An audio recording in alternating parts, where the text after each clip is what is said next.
Hi folks, welcome to the Prepared Homestead. This is Travis. Thank you all for stopping by to watch. Well, we finalized and ended the big yard sale fundraiser. So yeah, you're not gonna have to hear me talk about it anymore. I know some of you just get so sick and tired of that stuff. But it went really good.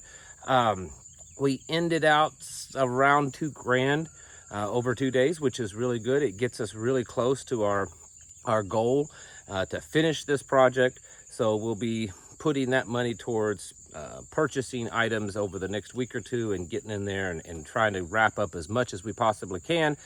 I want to give a special thanks to the volunteers that came out. Most of them were part of our ERT, but a few of you listeners showed up to help out with the yard sale, putting it together in the beginning and also helping have the sale. So thank you so much. It was a big blessing and a lot of fun. You know, we all got to sit around for 2 days talking and meeting people and, you know, creating all kinds of really great conspiracy theories is what it was.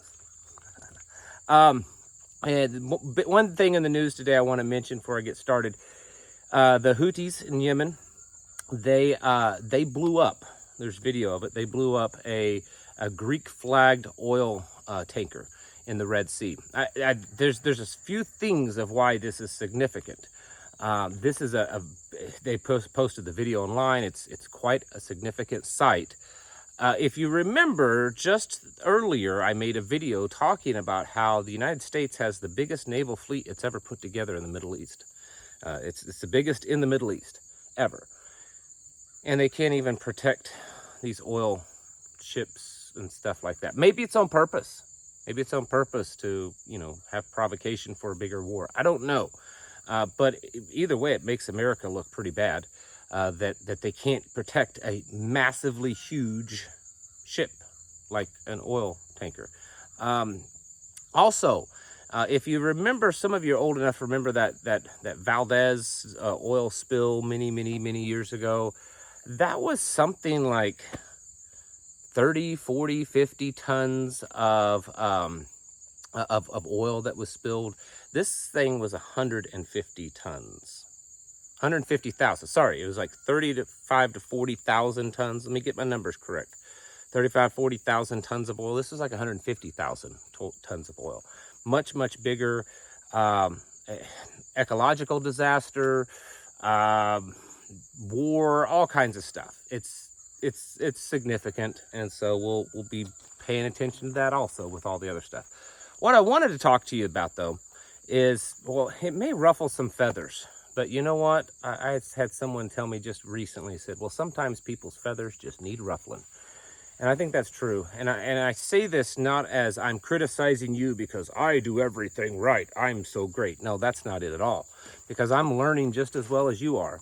It's because it's things that I have come to realize over the years, and I worry that some of you haven't figured it out, and it may put yourself into a place of danger looking at what's going on.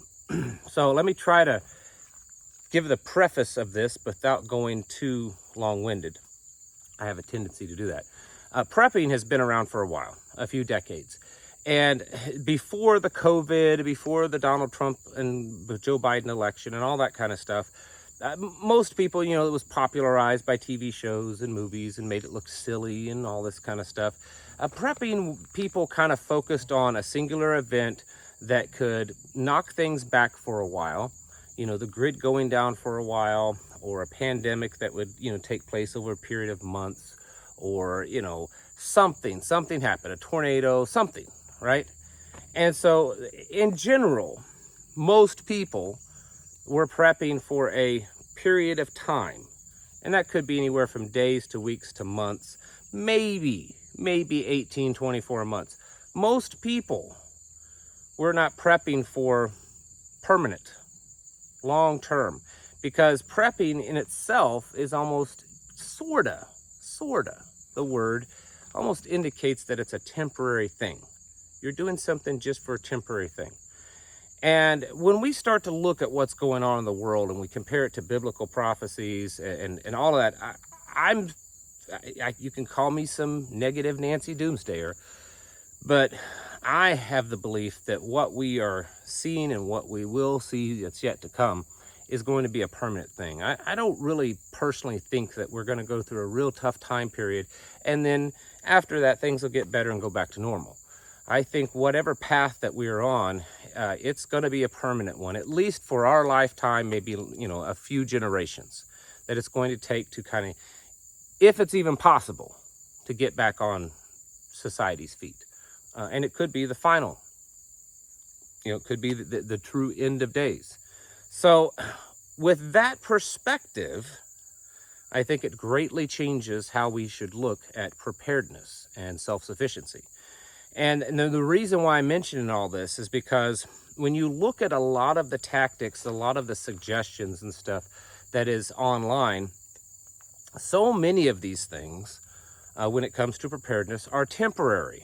They're meant to fix a problem in the moment, and maybe a longer moment, maybe a days or weeks or months moment, but they're not meant to fix the problem long term. And as much as I know it irritates some people, and I don't care. Take, for instance, an IFAK, the individual first aid kit. That's a fairly new concept. That term, that acronym, everything, it's fairly new, right? 20, 30 years ago, people weren't calling it that. They weren't obsessing over IFAKs and tourniquets and chest seals and stuff, but they've become very popularized. In large part due to YouTube, gun tubers, you know, prepping channels and stuff. And there's nothing wrong with it, because they certainly are needed. And you certainly lives can be saved in the right situations. I'm not knocking them at all. But the problem is that they are sold in a manner of speaking. They're promoted to folks like you as the be-all, end-all first aid kit, right? You buy this and you're prepared. You know, you buy this IFAK and you carry it in your car, you carry it on your person or in your bug-out bag, and you're prepared. Medical stuff happens, you're ready. You're ready to go. You're prepared for one moment, because the typical IFAK is only good for a single use, maybe dual, you know, 2 times use. That's it. We do that with medical training a lot of times. We're trained for immediate trauma care, right, as preppers. You see all of this stuff out there talking about, you know, medical training for preppers, and it's immediate trauma care, right? And there's no, where's the long-term care? What about geriatric care? What about prenatal and postnatal care? All of these kinds of things aren't really discussed much in the prepping world, but yeah, they're kind of important, because if things happen and they last a lot longer than just a few weeks or a few months, those things and more that I just mentioned are going to come into play, and you yourself, a non-professional person, may have to take care of family and friends that fall into those previously said categories. You could say this about a lot of things, you know, firearms and stuff, defense. You know, the idea is to defend against an immediate threat. The training, the concepts, the equipment and stuff is to train for an immediate threat that may last over a period of weeks or months. What are you going to do if security and threats are permanent? You know, ammunition, maintenance on weapons, training, having enough people, all this kind of stuff. It's not talked about a lot. Food is the same way, really. Most preppers, most channels, most books, most articles, publications talk about having a 3, 6 month, maybe 12 month food supply. What if it lasts longer than that? You're going to live for 12 months and then starve to death instead of starving to death in the beginning. What is your plan? This is why I really advocate a lot more for what is referred to as self-sufficient living, meaning that you're taking care of yourself, homesteading, where you're able to produce your own needs. Now, you're not going to live at the same standard of living that you're living now. I mean, most are not capable of creating that and producing that much. But you can still produce enough to survive, and to survive pretty decently if you alter greatly your lifestyle. When we start to look at the information that's given to us in the prepping world, it's not bad information. It's not always, you know, incorrect or anything like that. It's just not the full information.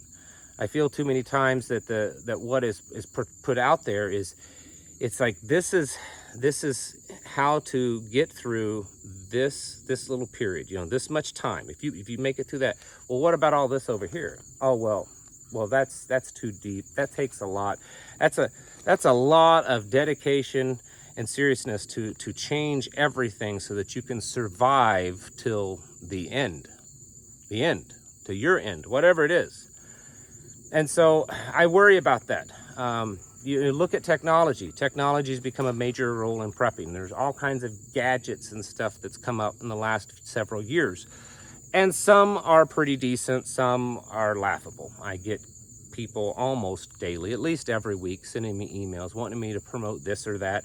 And I pretty much always just ignore it or say no. I mean, they even offer to send me stuff. I bet every solar generator company on the planet has probably contacted me wanting me to send a solar panel and solar generator, and I don't accept it. I tell them no, don't send it to me. And it's not because I don't like the things or don't think that they're worth anything. It's that that's like common knowledge stuff. You know, you can get on Amazon and buy that kind of stuff. What do we do when those don't work? Because they don't last forever. What do they do? What do you do? I mean, most of this stuff, even the good quality electronic stuff, has components that's coming out of China and stuff. You all know this.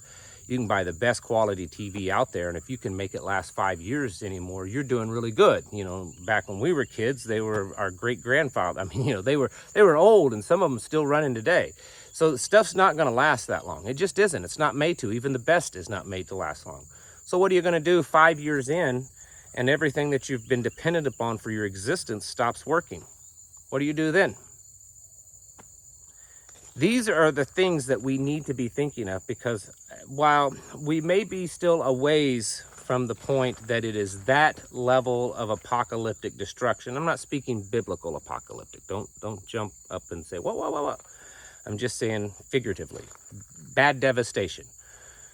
We may be still a while before we get to that point. I mean, we don't know, it's possible, but I think we are getting to the point to where our need to survive, our need to be prepared, our need to be self-sufficient and to produce for our own to survive is coming close.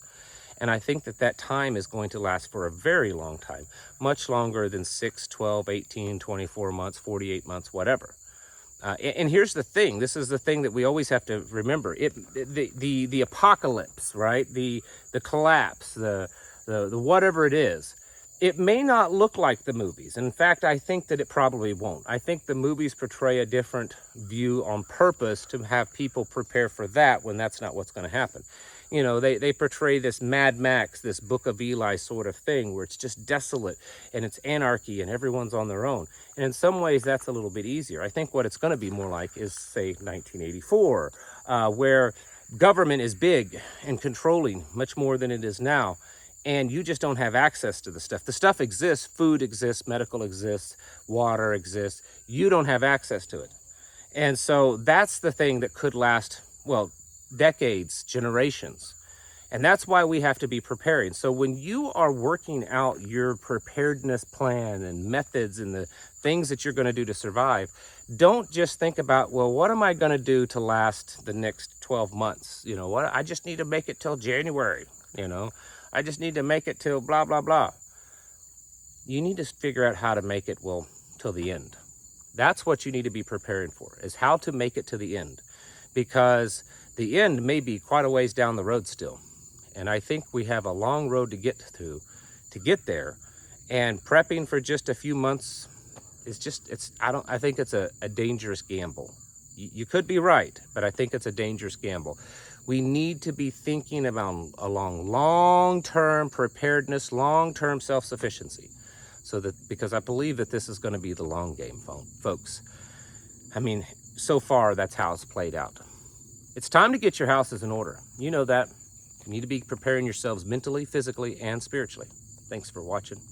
Catch you in the next video.